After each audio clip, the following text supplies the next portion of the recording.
Master Jonathan Field. In today's video, we're going to go over how to do the axe kick, so stay tuned.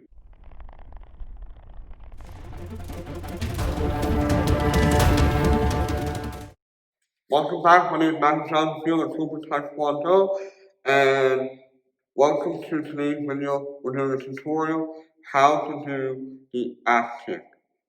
And we'll make sure we do the axe kick properly. Now, think of it like if you're holding an axe, you bring it up, and when you come down, you don't bring it down, you extend, right? That's the same with the axe kick physically. When we throw like up and coming down, we also throw it forward. That gives it a downward and a diagonal striking force, so it gives you a little more power, and when you strike your opponent, it's harder for him to kind of move out of the way or absorb it, because it's hitting at multiple angles.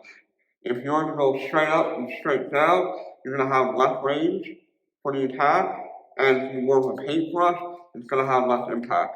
So, with the axe kick, what I'll do, as I throw it up and come forward, I'm going to push my hip forward to cause that axe kick motion. So as you saw, as it's coming down, I push my hip forward. There's a lot of hip motion coming forward that causes the axe kick motion. So again, we're going to swing it up, and then we're going to go forward, all the way down.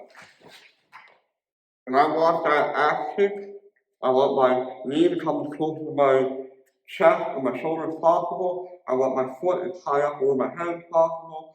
And the higher I get my foot, the more impact is going to come on the way down. So one more time,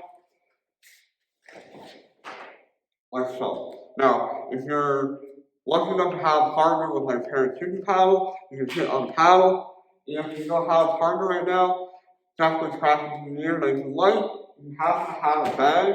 I don't recommend putting a lot of force into a bag because your knee's going to get locked out and possibly some damage with your knee. So what I want you to do when you're on the bag is kind of paintbrush it.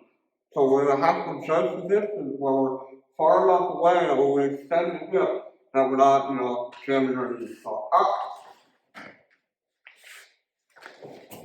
So what I'm doing right now is I'm actually hitting on the side of the bag so I can A, turn target, practice my accuracy, but also practice my full range of motion.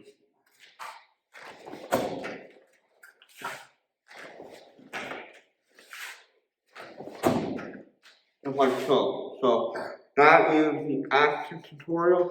Make sure you practice both sides, not just one or the other. And you're going to find one side a little bit better than the other. So if you have one leg that's not as flexible or not as good, definitely practice a little more. So let's say your right leg, so I would say my right leg is a little bit better than my left on my axe.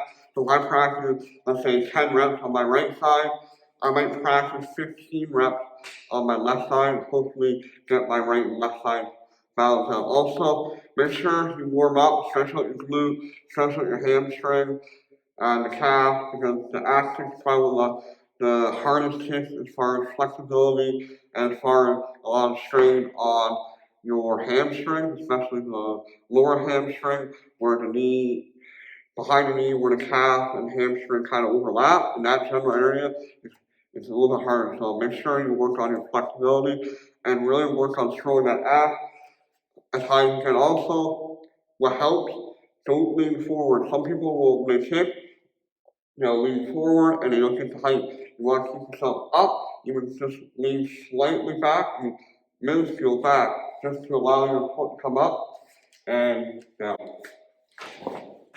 And after you notice, when the hip comes forward, I lean back a little bit so I have a little more drive in my hip. Alright, so that is the axe kick tutorial. You can actually check out the playlist to your right for other kicking tutorials. And I'll see you soon with another kicking tutorial.